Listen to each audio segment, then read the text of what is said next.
Apa benar saudara mencoba? Benar, Pak. Benar. Coba saudara cerita coba itu. Kejadiannya itu? Waktu gelasnya saya minta amankan, itu ditaruh di bar. Saya masuk ke bar untuk mencoba dulu. Jadi setelah kejadian Kejadian sedang berlangsung proses evakuasi tamu yang sakit ini, Mbak Mirna ini sedang dipanggilin kursi roda. Jadi enggak, saya maksudnya masuk ke dalam. kopinya itu Tidak, saya masuk ke bar, Pak. Saya bilang tadi saya masuk ke dalam bar untuk mencoba karena saya minta diamankan, ditaruh di bar. Iya. Iya. Betul. Saya mencoba. Saya mencoba dari ujung sedotan yang ada di gelas, masih sedotan yang diminum dari Keras Mbak suaranya. Mirna. Sedotannya masih yang diminum oleh Mbak Mirna. Saya coba dari sedotan yang sama. dari sedotan saja, Iya. bukan kopinya ya? Dari sedotan, jadi saya tetesin aja ke lidah. Oh gitu aja. Ya, gitu aja. Terus apa yang saudara rasakan? Itu agak pedes ya, jadi kayak apa ya, kasar gitu loh. Di lidah tuh pahit banget. Jadi saya langsung mual. Waktu itu saya langsung mual. Oh, juga saudara merasa juga begitu Iya. ya? Nggak enak, pokoknya nggak enak banget.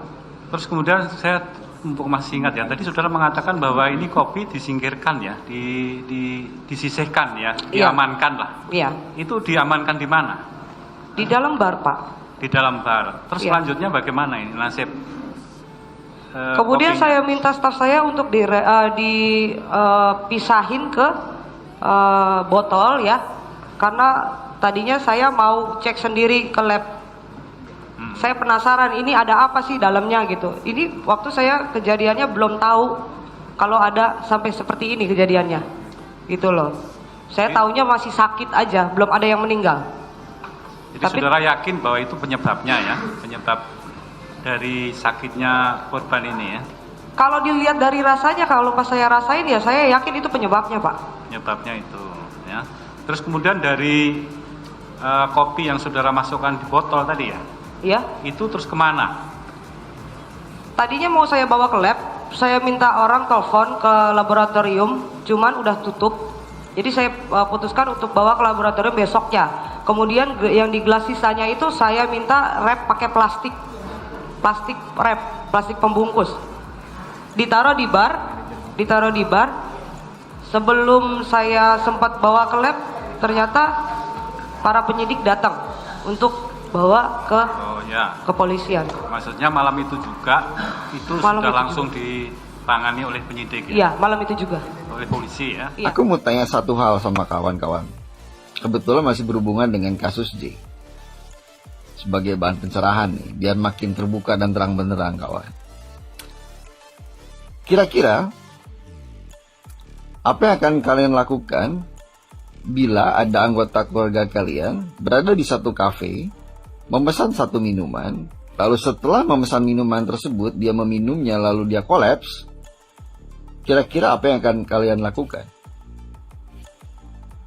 Briefing dengan pemilik kafe dan pegawainya? Atau melakukan tuntutan dan melaporkan ke kepolisian sebagai bahan pertanggungjawaban?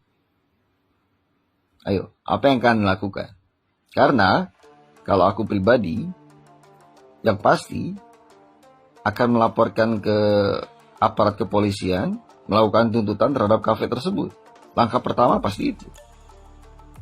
Bukan melakukan briefing ataupun melakukan pertemuan dengan pemilik atau pegawai kafe tersebut. Oke, paham kan? Aneh rasanya di saat ada anggota keluarga kalian kolaps di satu kafe, tapi malah briefing. Bukan menuntut gitu. Karena biasanya nalurinya akan menuntut kafenya tersebut berikut dengan barista, manajer, dan lain-lain. Karena tidak pernah ada tuntutan terhadap kafe tersebut. Kenapa malah menuduh yang ada satu meja dengan anggota keluarga kalian? Kan aneh. Justru pelaporan itu harusnya menuntut kafe dulu. Harusnya. Sedangkan kenyataannya tidak pernah ada tuntutan terhadap kafe tersebut, kawan. Yang ada pertemuan pasangannya, keluarganya, dengan pegawai kafe tersebut. Ada yang janggal nggak? Masa ya kalian tidak merasa janggal? Karena umumnya pasti akan melakukan tuntutan terhadap kafe itu. Kenyataannya tidak pernah ada tuntutan terhadap kafe tersebut. Udah 7 tahun ya Om udah lupakan. Mirna juga udah, karena agama Mirna beda sama saya. Ya, dia Nasrani, saya Islam. Jadi dia sudah senang dengan bapaknya yang di surga. Jadi Om pikir itu aja. Daripada dia keseksa kayak gitu sama si Jessica itu dikasih racun cyanida, gimana rasanya tuh? Saya juga nggak tahu. Biar Otto sekali-sekali anaknya juga ngerasain begitu. Gimana rasanya gitu? Jangan giliran anak saya saya enak perutnya aja gitu. Begini begitu, begini begitu. Ntar kalau anak dia kena gimana? Gitu, rasain. Ya, jangan sombong dia bilangin.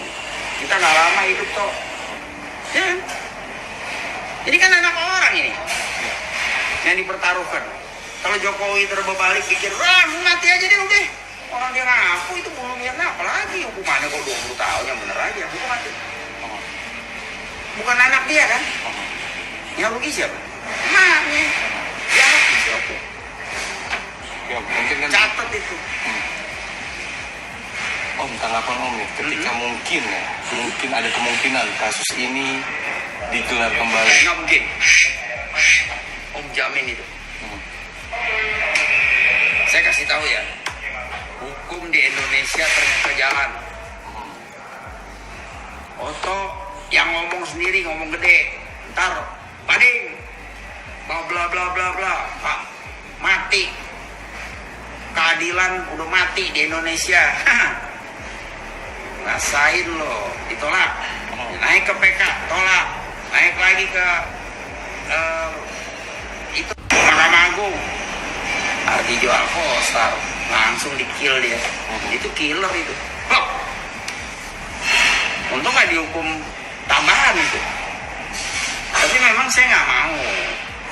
Kan ada bukti, saya nggak keluarin semua, ya. Karena saya mau dia dihukum aja, dia rasain dibui kayak apa. Jadi udahlah, Otto lewatin aja pas this case gitu. Jadi saya juga nggak nafsu jadi. Saya juga pas, sudah kita sama-sama. Lu hanya mau cari duit melalui klien lu cawe-cawe. Gua nih ngundang anak mati, enak aja lu. Lu ngomong seenaknya begitu nggak bisa. Mau juga gue yang nafsu, bukan dia dong. Gitu. Tanya lagi. Gimana nih Om tanggapannya saat ini kan banyak banget nih publik juga yang Iya udah tahu. iya, mungkin gimana Om responnya Om? Jadi polemik gitu Om. Ada yang bilang katanya, oh iya ternyata, maksudnya di komentar-komentar netizen bilang katanya iya Jessica bukan pembunuhnya ini. Jadi banyak pro dan kontra Om. Ya makanya itulah jawaban Om. Ini malam Om turun, jelaskan semua, ngakuin dosa-dosa, ngakuin kesalahan Om yang arogan mungkin kelihatannya ya. Padahal Om juga ketipu sama Netflix. Udah jangan langganan lagi, yang beli makanan sono enak. Para netizen yang saya hormati, mohon izin Om bener-bener minta maaf. Jangan langganan Netflix lagi, tukang tipu itu. Oke, jadi kayaknya lagi ketar-ketir nih ya, sampai bicaranya seperti itu. Om, saya salah satu netizen, bahkan masyarakat Indonesia yang tidak berlangganan Netflix. Tapi bukan berarti tidak nonton Netflix dong. Kita di sini bebas kok Om. Mau berlangganan Netflix is okay, mau enggak pun juga nggak masalah. Cuman sekedar melihat aja sih, dan itu tidak mengurangi istilahnya kuota kita pastinya gitu loh. Karena itu hak pribadi masing-masing masyarakat ya Om. Mau istilahnya duitnya mau buat beli makan enak atau mau buat yang lain, itu kan terserah kita sebagai masyarakat. Yang pasti masyarakat Indonesia itu lebih cerdas dan pintar, terutama menyikapi kasusnya Jessica sama almarhumah Mirna. Terus yang jadi masalah